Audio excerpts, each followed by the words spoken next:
ಈ ಧರ್ಮಸಭೆಯಲ್ಲಿ ಭಾಗವಹಿಸಿರುವಂತಹ ದಮ್ಮೂರು ಹಾಗೂ ಸುತ್ತಮುತ್ತಲಿರುವಂತಹ ಎಲ್ಲ ಗ್ರಾಮಗಳಲ್ಲಿ ಹೊಂದಿರುವ ಅಮ್ಮನ ಸದ್ಭಕ್ತರೇ, ತಮ್ಮೆಲ್ಲರಿಗೆ ಅನಂತ ಶರಣಾರ್ಥಿಗಳು. ನಾವೆಲ್ಲ ಧರ್ಮಸಭೆಯಲ್ಲಿ ಭಾಗವಹಿಸಿದ್ದೇವೆ. ಒಂದು ಕಡೆ ಒಬ್ಬ ಕವಿ ಹೇಳ್ತಾನೆ, ನಾವು ಮಹಾತ್ಮರನ್ನ ಪ್ರತಿನಿತ್ಯವೂ ನೆನೆಯಬೇಕು ಅಂತ. ಯಾವುದಕ್ಕೋಸ್ಕರಪ್ಪ ಅಂತಂದ್ರ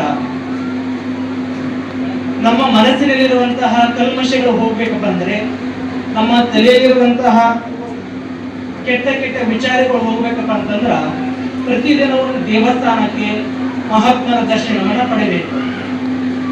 ನಾವು ಮೈಮೇಲೆ ಹಾಕಿಕೊಟ್ಟಿರುವಂತಹ ವಸ್ತ್ರಗಳು ಹೊಲಸಾದಪ್ಪ ಅಂತಂದ್ರ ಸೋಪುಗಳನ್ನ ಹಾಕಿ ವಾಷಿಂಗ್ ಮಷೀನ್ಗಳಿಂದ ಬಟ್ಟೆಯನ್ನು ಸ್ವಚ್ಛತೆ ಮಾಡಿಕೊಳ್ತೀವಿ. ನಮ್ಮ ಮನಸ್ಸು ಏನಾದ್ರೂ ಹೊಲಸಾದಪ್ಪ ಅಂತಂದ್ರೆ ಅದಕ್ಕೆ ಪ್ರವಚನವನ್ನ ಕೇಳಬೇಕು.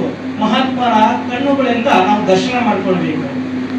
ನಮ್ಮ ಮೈ ಹೊಲಸಾದಪ್ಪ ಅಂತಂದ್ರೆ ಏನ್ ಮಾಡ್ತೀವಿ, ಸೋಪು ಶಾಂಪುಗಳದಾವು, ಅವುಗಳನ್ನ ಹಾಕಿಕೊಂಡು ನಾವು ದೇಹವನ್ನ ಸ್ವಚ್ಛತೆ ಮಾಡ್ಕೊಳ್ತೀವಿ.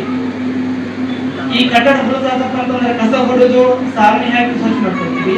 ಆದ್ರೆ ಮನಸ್ಸು ಹೊಲಸಾದಪ್ಪ ಅಂತಂದ್ರ ಸೋಪುಗಳಿಂದ ಶಾಂಪುಗಳಿಂದ ಕಸನ ಹೊಡೆಯುವುದರಿಂದ ನಮ್ಮ ಮನಸ್ಸು ಸ್ವಚ್ಛ ಆಗಿಲ್ಲ. ನಮ್ಮ ಮನಸ್ಸು ಸ್ವಚ್ಛ ಆಗ್ಬೇಕಪ್ಪ ಅಂತಂದ್ರ ಮಹಾತ್ಮರ ಸತ್ಪುರುಷರ ಸಂತರ ದರ್ಶನವನ್ನ ಮಾಡಬೇಕು. ನಮ್ಮ ಕಣ್ಣುಗಳಿಂದ ತುಂಬಿಕೊಳ್ಳಬೇಕು. ಏನನ್ನ ತುಂಬಿಕೊಳ್ಬೇಕಪ್ಪ ಅಂತಂದ್ರ ಮಹಾತ್ಮರ ದರ್ಶನದಿಂದ ನಮ್ಮ ಮನಸ್ಸನ್ನು ತುಂಬಿಕೊಳ್ಬೇಕು. ಯಾಕಪ್ಪ ಅಂತಂದ್ರ ನಾವು ಯಾವ ರೀತಿ ನಮ್ಮ ಜೀವನವನ್ನು ನಡೆಸ್ತೀವೋ ಅದೇ ತೆರನಾಗಿ ನಮ್ಮ ಕಣ್ಣುಗಳು ಇರ್ತವೆ, ನಮ್ಮ ಮಾತುಗಳು ಇರ್ತವೆ. ನಾವು ಒಳ್ಳೆಯ ಮಾತುಗಳನ್ನು ಆಡುವುದರಿಂದ ನಮ್ಮ ಜೀವನವೂ ಸಹ ಒಳ್ಳೆಯ ರೀತಿಯಿಂದ ನಾವೆಲ್ಲರೂ ಸುಂದರಾಗ್ತೀವಿ. ಅಮ್ಮನ ಜಾತ್ರೆ ಮಾಡ್ತೀವಪ್ಪ ಅಂತಂದ್ರೆ ಕೇವಲ ನಾವೆಲ್ಲ ಬಂದು ತೇರನ್ನು ಎಳೆದು ಏನೋ ಒಂದು ಕಾರ್ಯಕ್ರಮಗಳನ್ನ ಭಾಗವಹಿಸಿ ಲಡ್ಡು ಬೆತ್ತಾಸುಗಳನ್ನ ತಿಂದು ಹೋದ್ರ ಗುರುಗಳ ಅಮ್ಮನ ಆಶೀರ್ವಾದ ಸಿಗಂಗಿಲ್ಲ. ಆದ್ರೆ ಅಮ್ಮನ ಕೃಪೆ ಸಿಗಬೇಕಪ್ಪ ಅಂತಂದ್ರ ನಮ್ಮ ಜೀವನದಲ್ಲಿ ನಾವೆಲ್ಲರೂ ಒಳ್ಳೆಯ ರೀತಿಯಿಂದ ನಮ್ಮ ಜೀವನವನ್ನು ನಡೆಸಬೇಕು. ಕಣ್ಣುಗಳಿಂದ ಒಳ್ಳೆಯದನ್ನ ಕೇಳಬೇಕು, ನೋಡಬೇಕು. ಕಿವಿಗಳಿಂದ ಒಳ್ಳೆಯದನ್ನ ಕೇಳಬೇಕು, ಕೈಗಳಿಂದ ಒಳ್ಳೆಯದನ್ನ ಮುಟ್ಟಬೇಕು, ಕಾಲುಗಳಿಂದ ಒಳ್ಳೆಯ ಕಡೆ ನಡಿಬೇಕು. ಈಗಿನ ಸಂದರ್ಭದಲ್ಲಿ ನಾವೆಲ್ಲ ಏನೇನೋ ಕೇಳ್ತಾ ಹೋಗ್ತೀವಿ, ಏನೇನೋ ನೋಡ್ತಾ ಹೋಗ್ತೀವಿ, ಎಲ್ಲೆಲ್ಲೋ ಹೋಗ್ತೀವಿ.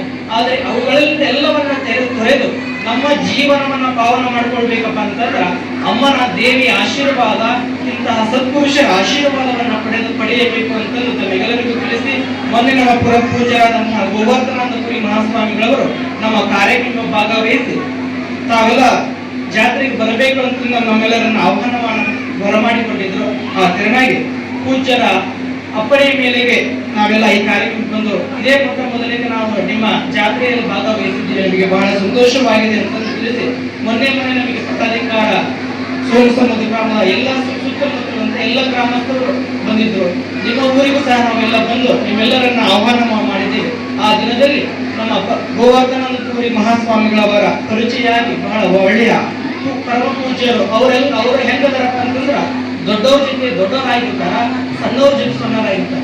ಮಹಾತ್ಮರಂದ್ರೆ ಯಾರಪ್ಪ ಅಂತಂದ್ರ ಎಲ್ಲರ ಜೊತೆ ಹೊಂದಾಣಿಕೆ ಆಗ್ಬೇಕು, ದೊಡ್ಡವ್ರ ಜೊತೆ ದೊಡ್ಡವರಾಗಿರ್ಬೇಕು, ಒಳ್ಳೆಯವ್ರ ಜೊತೆ ಒಳ್ಳೆಯವರಾಗಿರ್ಬೇಕು, ಸಣ್ಣ ಹುಡುಗರ ಜೊತೆ ಸಣ್ಣವರಾಗಿರ್ತಾರೆ. ಗೋವರ್ಧನಾನಂದಪುರಿ ಮಹಾಸ್ವಾಮಿ ಅಂದ್ರೆ ಸಣ್ಣ ಮಗುವಿನ ಹಾಗೆ ದೊಡ್ಡವರ ಜೊತೆ ಆಗಿ ಬದುಕುವಂತಹ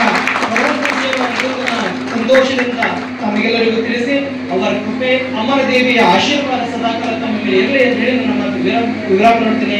ಓಂ ಶಾಂತಿ ಶಾಂತಿ.